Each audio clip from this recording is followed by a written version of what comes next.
চিরস্থায়ী বন্দোবস্ত। হ্যাঁ, প্রথমে কি আছে, এটা জুম করো সকলে। এটি একটি ভূমি রাজস্ব ব্যবস্থা। চিরস্থায়ী বন্দোবস্ত হয়েছিল 1700 কত সালে? কার সাথে হয়েছিল? ব্রিটিশ ইস্ট ইন্ডিয়া কোম্পানি সরাসরি কার সাথে করেছিল? দেখো এই যে লাল করে লেখা রয়েছে, কার সাথে করেছিল? জমিদারদের সাথে। কোন কোন এলাকা জুড়ে করেছিল চিরস্থায়ী বন্দোবস্তটা? বাংলা, বিহার, উড়িষ্যা। বাংলা, বিহার, উড়িষ্যা। কে করেছিল? ব্যক্তিটা কে? Lord Cornwallis. এটা কোর 8-এর তোমাদের রয়েছে। দেখো তাহলে তোমরা বলবে, হ্যাঁ, যে ব্রিটিশ ইস্ট ইন্ডিয়া কোম্পানির সাথে, মানে ব্রিটিশ ইস্ট ইন্ডিয়া কোম্পানি জমিদারদের সাথে যে ভূমি রাজস্ব বন্দোবস্ত গড়ে তুলেছিল তা চিরস্থায়ী বন্দোবস্ত নামে পরিচিত। এই চিরস্থায়ী বন্দোবস্তটা গড়ে তুলেছিল বাংলা, বিহার, উড়িষ্যাতে লর্ড কর্নওয়ালিস। কি বলা হয়েছে দেখো, ডান দিকের কোনটা লেখা রয়েছে? একটি নির্দিষ্ট দিনে, নির্দিষ্ট সময়ে, নির্দিষ্ট পরিমাণ রাজস্ব যদি জমিদাররা ব্রিটিশ ইস্ট ইন্ডিয়া কোম্পানিকে দেয়, তবে ওই জমিদাররা স্থায়ীভাবে, চিরস্থায়ীভাবে জমি ভোগ দখলের অধিকার পাবে। এটা হচ্ছে চিরস্থায়ী বন্দোবস্ত। বোঝা গেছে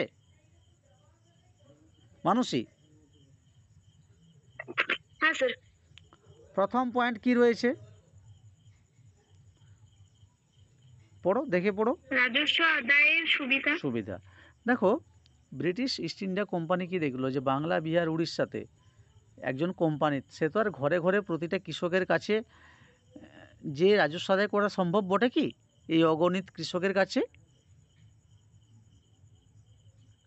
না স্যার। প্রায় অসম্ভব। তাহলে জমিদারদেরকে যদি রাজস্বটা দিয়ে দেওয়া হয়, এই জমিদারদেরকে যদি জমিটা দিয়ে দেওয়া হয়, তাহলে জমিদারদের কাছ থেকে রাজস্ব আদায় করতে কি হবে? সুবিধা হবে। যার জন্য ব্রিটিশ সরকার অর্থাৎ লর্ড কর্নওয়ালিস বাংলা, বিহার, উড়িষ্যায় চিরস্থায়ী বন্দোবস্ত চালু করেছিল। রাজস্ব আদায়ের সুবিধা।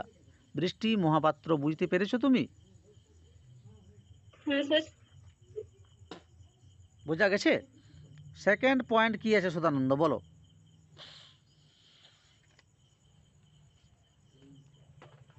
কৃষি ও কৃষকের অবস্থার উন্নতি। ব্যাস।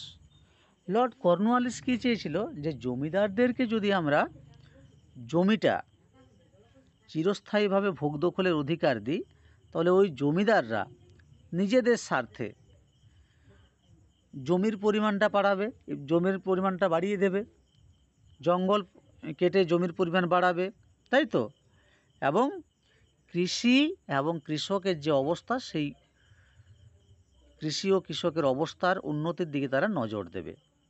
সেই সাথে শিক্ষা, স্বাস্থ্য, রাস্তাঘাট, হ্যাঁ, এগুলোর উন্নতির দিকেও নজর দেবে। কারা কারা নজর দেবে? জমিদাররা। জমিদাররা। নাম্বার 3 পয়েন্ট কি রয়েছে? স্যার, ইংরেজ অনুগত জমিদার শ্রেণী গড়ে তোলা। হ্যাঁ, আচ্ছা বলো, ইংরেজরা বিদেশি না এই দেশের? বিদেশি। তাহলে তাদেরকে এই দেশে এসেছে, এত মানুষ রয়েছে, তারা যদি হঠাৎ করে ভারতীয়রা অ্যাটাক করে দেয়, তাহলে কেউ তো আর তাদের হয়ে দাঁড়াবে না। তাহলে কর্নওয়ালিস চেয়েছিল ভারতে একটা শ্রেণী গড়ে তুলতে, যারা ইংরেজদের প্রধান সমর্থক হিসেবে কাজ করবে। ঠিক আছে? যে কোনো সময় ইংরেজদের বিপদে আপদে পাশে থাকবে এবং কোম্পানির শাসনটাকেও কিন্তু সুরক্ষিত করবে।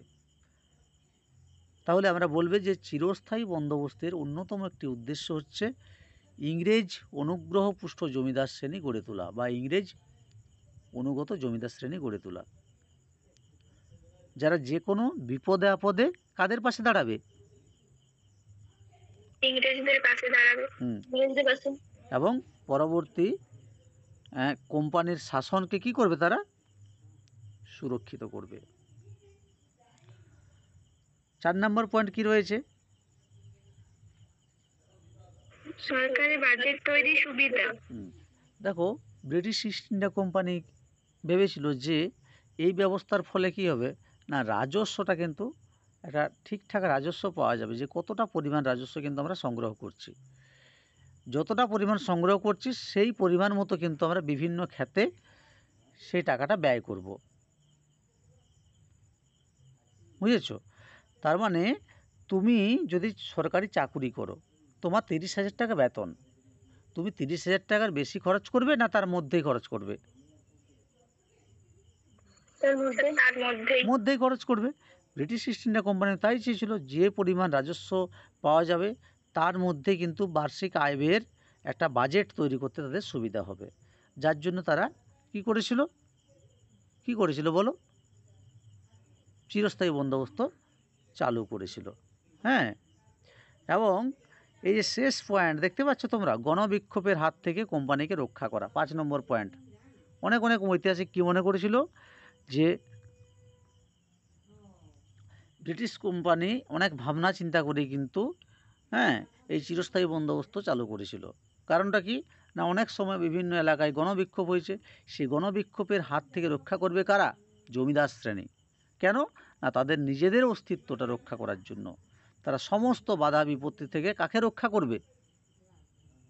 কোম্পানিকে রক্ষা করবে। তোমাদেরকে জানিয়ে রাখি, এই ব্যবস্থায় মধ্যস্বত্বভোগী ছিল। মধ্যস্বত্বভোগী মানে ব্রিটিশ ইস্ট ইন্ডিয়া কোম্পানি জমিটা দিত কাদেরকে? জমিদাররা আবার কাদেরকে দিয়ে চাষ করাতো? তাহলে কৃষক এবং ব্রিটিশ ইস্ট ইন্ডিয়া কোম্পানির মাঝে কে থাকতো? জমিদার। তাহলে মধ্যস্বত্বভোগী কে? জমিদাররা। বোঝা গেছে? এটা বুঝতে পেরেছো?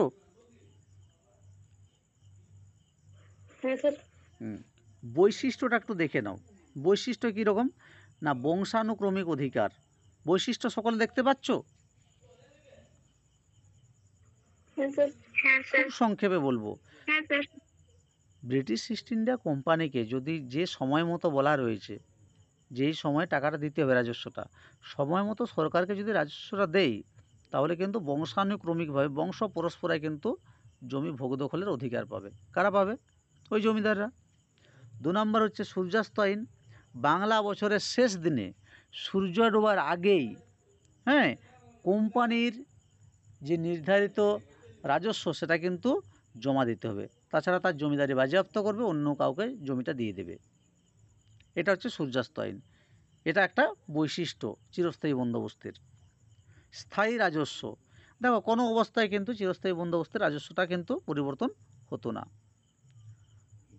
আর এই ব্যবস্থায় মধ্যস্বত্বভোগী ছিল। মধ্যস্বত্বভোগী কারা নিশ্চয়ই জেনেছ?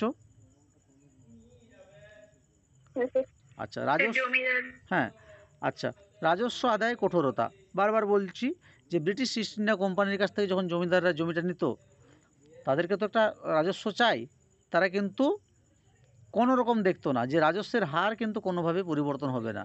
তাহলে কী হবে না, খরা, বন্যা, মহামারী, যে কোনো প্রাকৃতিক বিপর্যয় কিন্তু কোনো ছাড় নেই। ব্রিটিশ সরকার জানিয়ে দিয়েছে যে পরিমাণ দরকার নির্ধারণ করা রয়েছে সেই টাকাটাই আমাদেরকে লাগবে। তখন বাধ্য হয়ে কী করতো, জমিদাররা রাজস্ব আদায়ের ক্ষেত্রে একটা কঠোরভাবে তারা রাজস্ব আদায় করতো। এটা হচ্ছে চিরস্থায়ী বন্দোবস্তের বৈশিষ্ট্য। সেই সাথে আরও কিছু তোমার ভূমি রাজস্ব ব্যবস্থা গড়ে তুলেছিল। দেখো, ভালো করে দেখো, যে গোলটা দেখতে পেয়েছো, ব্রিটিশ ইস্ট ইন্ডিয়া কোম্পানি কৃষকদের সাথে যে ভূমি রাজস্ব বন্দোবস্ত গড়ে তুলেছিল সেটি কী নামে পরিচিত?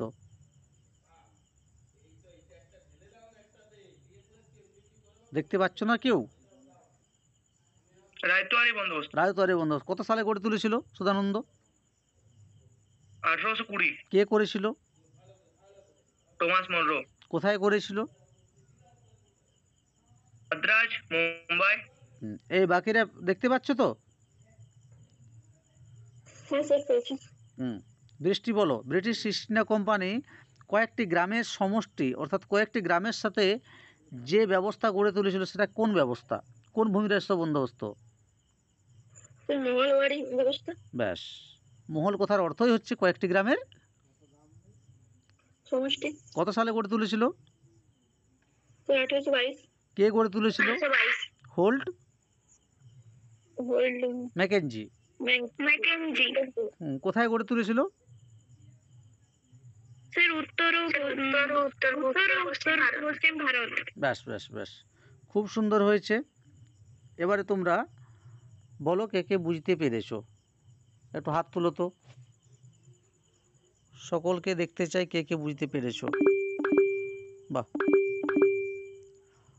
তাহলে সবাই একবার এইটা কি লিখে দেখিয়েছো তোমরা? মাম্পি কি বুঝতে পারো নি নাকি?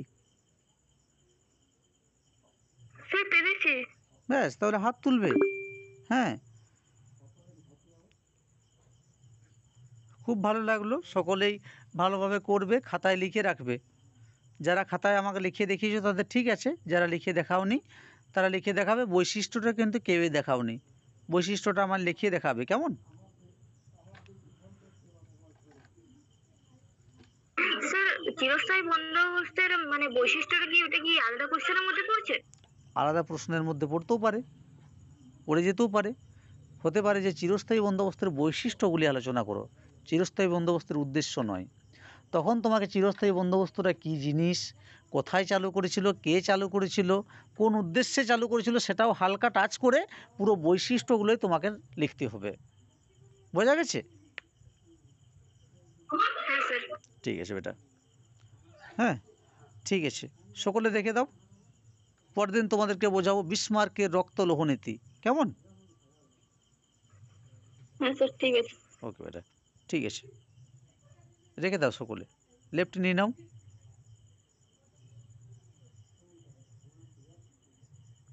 লেফট নিয়ে নাও মানসী।